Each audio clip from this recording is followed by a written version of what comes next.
Hi friends, எல்லோரும் எப்படி இருக்கீங்க? நாங்கள் ரொம்ப நல்லாயிருக்கோம். இன்றைக்கி நான் சிம்பிளான ஜவ்வரிசி பாயாசம் எப்படி செய்கிறதா சொல்ல போகிறேன். ஜவ்வரிசி வந்துட்டு தேவையான அளவு எடுத்துக்கோங்க. நான் ஒரு சின்ன பவுலில் வந்துட்டு ஒரு பவுல் எடுத்து நல்லா இந்த அளவுக்கு வெடித்து வர வரைக்கும் நல்லா வந்து ஜவ்வரிசியை வறுத்துக்கணும். வறுத்துட்டு சலடையில் போட்டு நல்லா அதை கழுவி க்ளீன் பண்ணிக்கணும்.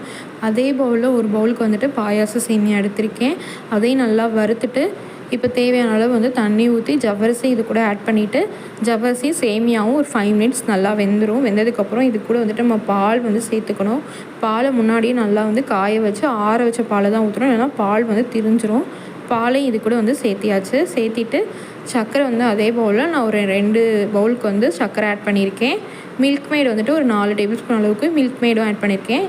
ஏலக்காய் வந்துட்டு 2-3 ஏலக்காவும் நல்லா தட்டி அது கூட சேர்த்திட்டு அதை நல்லா வந்துட்டு கொதிக்க விட்டுறணும். இது கூட வந்துட்டு நெய்யை வந்து நல்லா காய வச்சு அது கூட கிஸ்மிஸும் முந்திரியும் வந்து ஆட் பண்ணிக்கிறேன். என்கிட்ட முந்திரி இல்லை, அதனால் கிஸ்மிஸ் பழம் ஆட் பண்ணிவிட்டு அது கூட சேர்த்திட்டு திரும்ப ஒரு 5 மினிட்ஸ் நல்லா கொதிக்க வச்சா சூப்பரான ஜவ்வரிசி பாயாசம் வந்து ரெடி ஆயிரும். செம்ம டேஸ்ட்டாக இருக்கும். கண்டிப்பாக வந்து ட்ரை பண்ணி பாருங்கள். அதோட கலரே பாருங்கள், நல்லா எல்லோ கலரில் இருக்குது.